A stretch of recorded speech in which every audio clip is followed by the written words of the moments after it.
Bonjour, je m'appelle Thierry Houry, je suis français, j'habite Bruxelles. Pourquoi Pourquoi est-ce que le gouvernement français, pourquoi est-ce que les médias français, pourquoi est-ce que TF1 et France 2 refusent absolument de parler de traitement? Pourquoi les médias français nient l'existence de traitements pour les formes précoces ou même graves du coronavirus? Je ne comprends pas. Je suis vraiment choqué et je dirais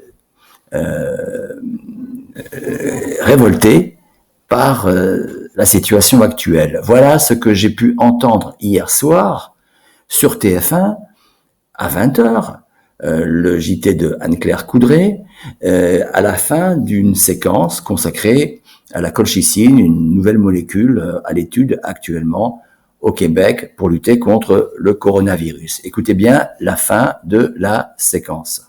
La colchicine n'est pas la première molécule à susciter l'espoir contre les formes graves du Covid.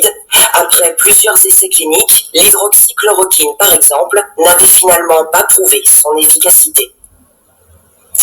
Et voilà, c'est terminé. La chloroquine n'avait pas prouvé son efficacité. Pourquoi en reparler? Pourquoi discuter de quoi que ce soit, d'ouvrir de nouveau le débat? Non, le couperet est tombé, c'est terminé, l'affaire est close. TF1 a décidé, comme France 2 pourrait le faire aussi également, de dire et d'affirmer, encore une fois, qu'il n'y avait pas de traitement précoce. Et donc sur le plateau, après, auprès d'Anne-Claire Coudray, aucune personne pour débattre de cette affirmation. Évidemment pas le professeur Raoult, évidemment, de Marseille, de l'IHU de Marseille, qui est censuré totalement sur TF1 ou sur France 2 depuis des mois, ni le professeur Christian Perron, ni par exemple un membre du comité Santé et Liberté, co-dirigé par Martine Vonner, qui regroupe plusieurs dizaines de milliers de médecins qui exigent la possibilité de soigner et grâce à des traitements qui existent en France. Non, le gouvernement, appuyé par les médias traditionnels, si je puis dire, non, refuse absolument de vouloir traiter les Français.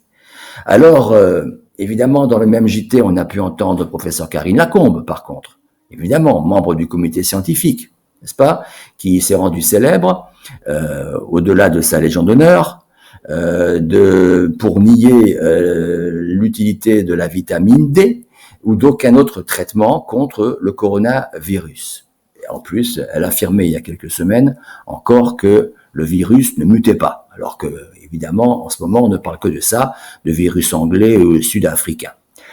Mais parallèlement à ça, je voulais aussi quand même attirer votre attention sur l'existence de vidéos sur YouTube qui sont très intéressantes, comme celle de Florian Philippot, qui préside le parti Les Patriotes, au-delà de toute, je dirais, sympathie politique, et il fait des vidéos vraiment remarquables. Et puis également de François Asselineau, l'ex-candidat aux élections présidentielles, qui fait aussi beaucoup de choses très intéressantes, également des vidéos de Alain Fouché, ou également sur Sud Radio, d'Alain Bercroft.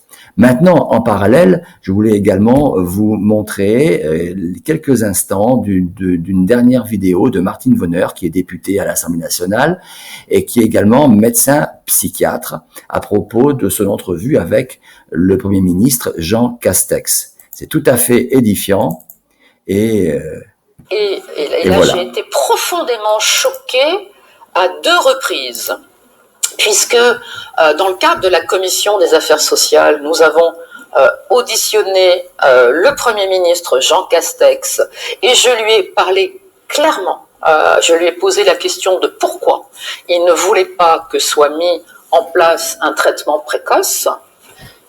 Il a fait mine de regarder et d'interroger ses collaborateurs. Il m'a répondu, en me regardant bien en face, il n'y a aucun traitement précoce. Il n'y a que le vaccin qu'on peut proposer. Et voilà. Voici encore une illustration par ce député, effectivement, de la volonté du gouvernement de nier l'existence de traitements au profit toujours de ce vaccin.